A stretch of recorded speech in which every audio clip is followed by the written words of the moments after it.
There are spaces.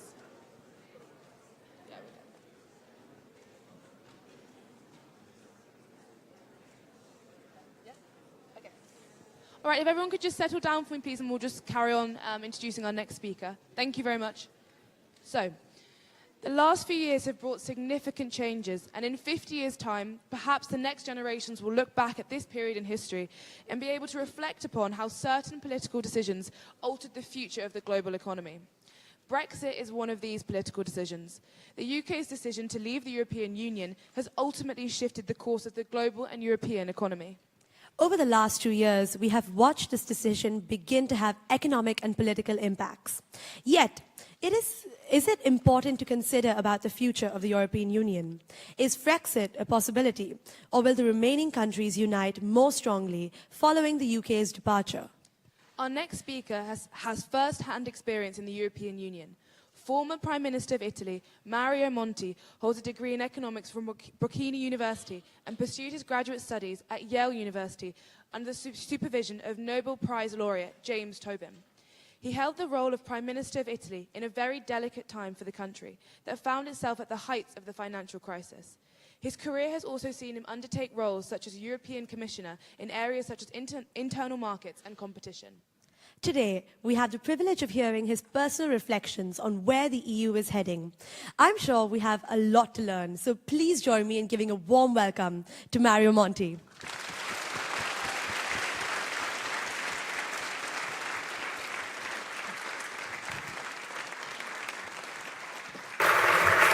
Do you like to try it? Sorry? Would you like to try speaking? Yeah, that works. That's great.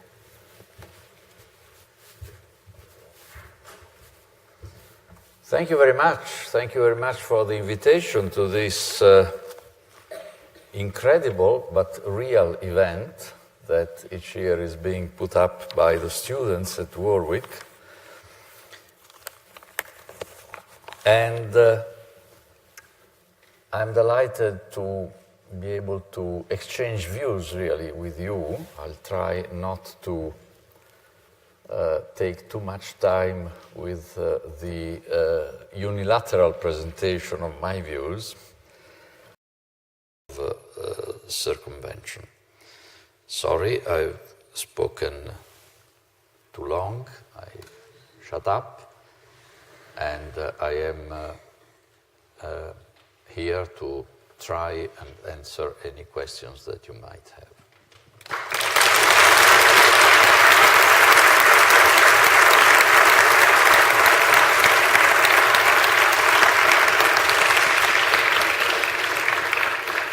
Thank you so much for that. I think it was extremely fascinating to be able to understand the situation from your perspective. So thanks a lot.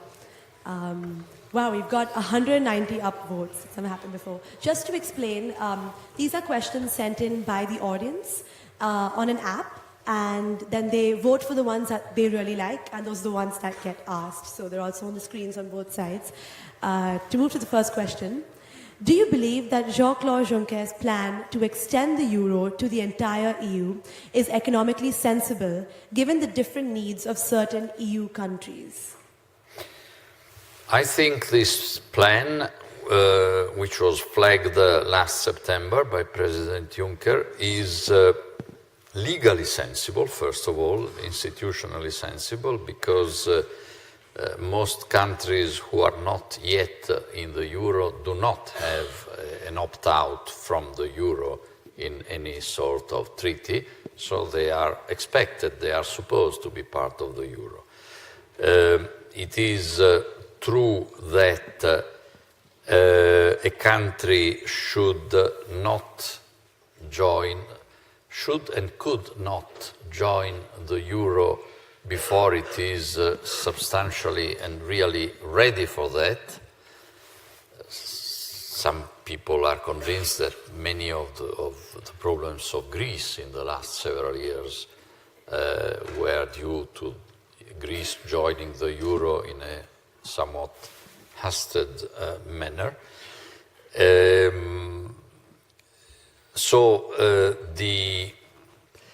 There will be a trade-off to be made, because certainly in the historical design of the EU, which one may like or not, the single currency is not just a technical element, it is the cherry on the cake also of a political construction. The important thing is, yes, to insist on having the cherry, but also in making sure first that there is the cake. And for example, some countries that are in the euro are not so keen in complying with all the rules of the single market. The UK used to be keener on that, although it didn't love the cherry at all, as we know, which is a contradiction to be in EMU, but to care more about the M, monetary union, than about the E, which should be the prerequisite, economic union. So, if I were the president of the Commission, I would push, like Mr. Juncker does, for this, in the awareness that, for example, the ECB, which has the responsibility then of handling the euro, is quite cool on having all countries in before they are very, very deeply tested for a long time on their ability to meet all the criteria. So I think this is one of the matters that will remain for some time in a grey zone. Thank you very much. We'll move on to our next question. And it's, do you feel that Italians' debt problem regarding corruption, structural issues and political instability could trigger the next global financial crisis? No. A resounding no. I must say that probably there is not a single person in the world as aware as I am of the relevance of Italy for the Eurozone. I've seen it, I've tested it. When I came in, the markets were telling us that there was, in their estimation, a 35 to 40% probability of default. People complained in Italy because we introduced a deep pension reform lasting for the whole future. But people did not realize that we might not have, at the end of November 2011, at the end of December, at the end of January, the money to pay the existing pensions. So we had first to make sure that we could pay salaries and pensions. That required also changing the trajectory for the future of pensions. So, and as I said, I think during my presentation, at that time, in case Italy had gone down, there simply wasn't the money available from the EU and the IMF combined in order to put up a rescue of Italy, as was done for Greece, Portugal, and Ireland, and then others. Now, having said that, there may be moments in which Italy may be the tilting point. I must say that there is a huge tendency by international observers and the markets to magnify the problems that could come out of Italy. Another anecdote here, in 1983, I was a very young economist, and I was asked to give a presentation on the Italian economy, which nobody could understand at the time or now, in front of the Trilateral Commission. So I had the Kissingers, the Rockefellers, the Agnellis, the Brzezinskis, and I was a shy young economist. I prefaced my paper because then I was diligent. I prepared papers for presentations, not like today. And I put two quotes as a forward, one from the Wall Street Journal and one from the New York Times, 3 months apart. One was, two headlines. One was, will Italy go down the drain to Bangladesh? Question mark. The other one was, will Italy become the next strong man of Europe? Question mark. So you see the difficulty of perceiving this strange and formidable country. But I remember, for example, that the day after the Brexit results, and for several weeks, I, and I'm sure many other Italian economists or politicians, was overwhelmed by interviews from the BBC, CNN, CNBC, etc., on the question, you agree, don't you, Mr. Monti, that after Brexit, now the next big thing which could derail the Eurozone and the European integration is Italy because of the banks and because of the referendum in December on the Constitution? I said, no, I do not agree. In my view, the Italian banks have some problems, not greater than the average of banking systems in other countries.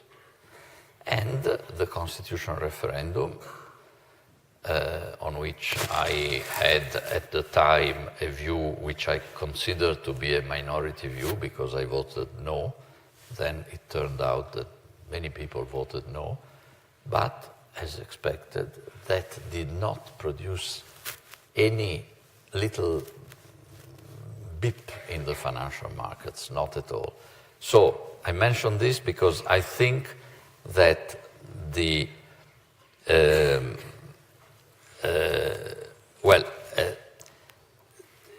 as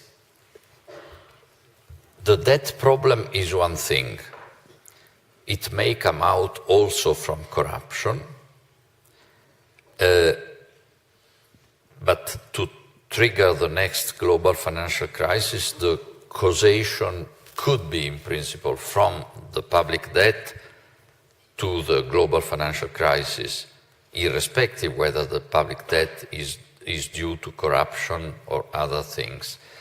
So, at any rate, in a lump sum response, my answer is no. There will have to be a close attention paid to Italy, but I'm not aware that Spain has triggered, smaller than Italy, of course, but still, has triggered a global financial crisis with political problems and corruption problems and institutional and constitutional problems considerably greater than ours for the time being. Thank you. Moving to the next question. How would you mitigate the increasing levels of sovereign debts seen in Italy? It seems to be a direct line between Aberdeen and Rome.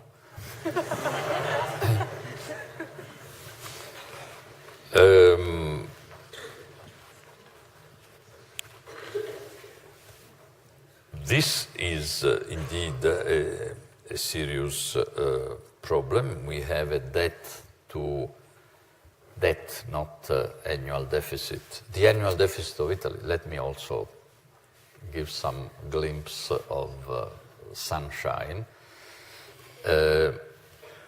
Italy had that huge financial difficulty in 2011.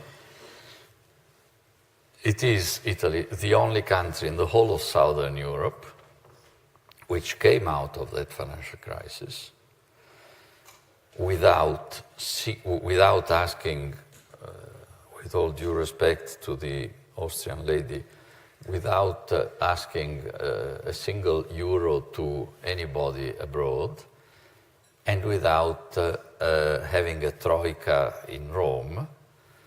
It is true that many Italians hate me and call me troika, as I was a prime minister embodying all the evils of the troika, but those countries which have had the troika knows perfectly well what it is. So Italy has come out without any foreign financial assistance, without troika, and already since the spring of 2013, the EU took Italy out of the so-called excessive deficit procedure because it went then below 3% and still is, whereas, for example, France and Spain are not. Having said that, it is a very high level of debt. The ideas around are multiple, probably a combination of further privatizations, of keeping the control on the annual deficit very, very tight, on having to run, as we do, a fairly substantial surplus in the primary balance, that is total expenditure minus taxes minus interest payments, which is now around 4% of GDP. Some would say, I'm not pronouncing here, some would say introduce a wealth tax, because we have at the same time a huge wealth in the private sector and a huge debt in the public sector. So there are various ways of tackling the problem, which is a problem, and now the next time that I have either an alarm or a bright idea on Italy's debt, I know where to call. Thank you. I think we've got time for one more question. Okay. Do you think it's feasible that we could see a United States of Europe in the near future with a completely socially and politically integrated EU? No. This is Edinburgh now, not Aberdeen. No, I wish to the senders of these very clever questions that we might hopefully see much, maybe to their disappointment, a continuing United Kingdom, but not the United States of Europe. Am I all of a sudden going back to the fear of disintegration? Am I a non-lover of European integration? No, but I believe that we probably will never get to the United States of Europe in the sense of what they have in the US, in the USA. But I think that that doesn't really matter so much. To me, to paraphrase the words, to me, Europe is not a state, is a flux, something that changes. And provided the EU moves towards being more similar to the United States of America, that's good. And I would like to conclude here. You remember the famous Henry Kissinger's sentence on who should the US president call if he wants to speak with Europe, which telephone number? There's no...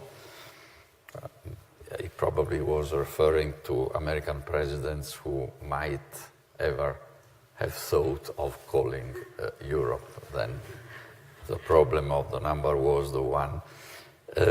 Well, there are areas where the EU is more advanced than the US. For example, in an area where I loved to work, competition policy in Brussels, where now the very prestigious European Competition Commissioner is Margaret Vestager. There, in competition,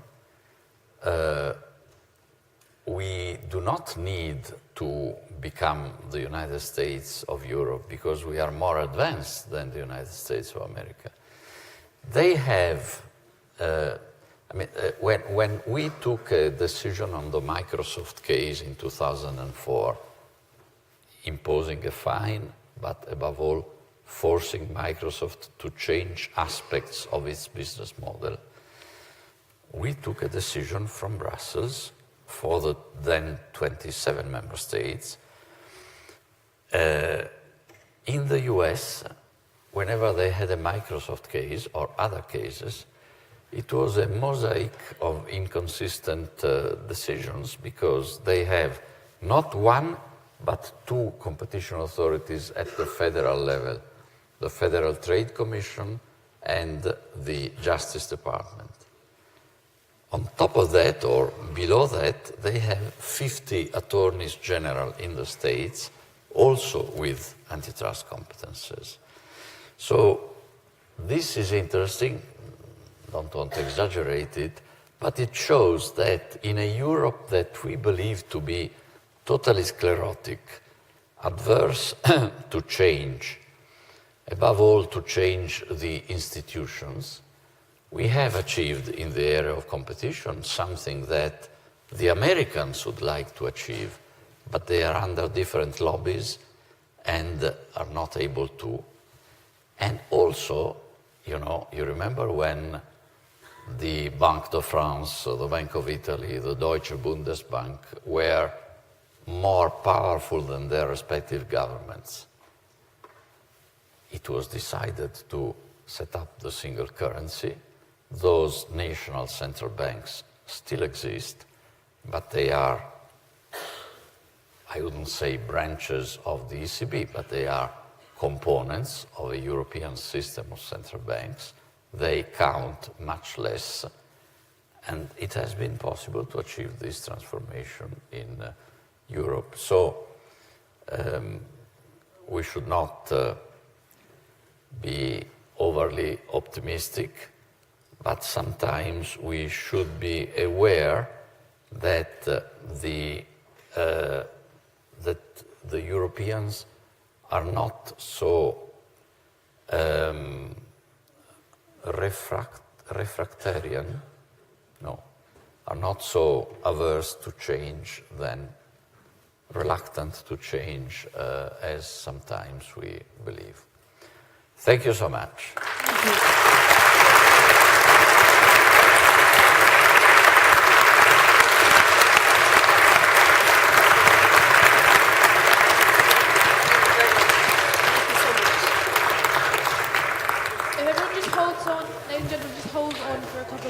Sorry, would you like me to if take you the have the mic? privilege of going to That was meet the great speaker speaking. with Mario Monti, it's in OC 106. We have a quick video message. If everyone could just kindly sit down just for a couple more moments. And Anisha's about to announce that. Thank you. If we could go to the video message, please. Sorry, for safety measures, please do stay seated when the lights are off, and they will be on in just a couple of minutes. Please stay seated. If we could have the video message, please. No, I need to. Yeah. Huh? It's after that. Sorry, we've just been told that the video message will be after lunch. So please do have a nice lunch, and I'll see you here in an hour. Thank you so much. Thank you very much.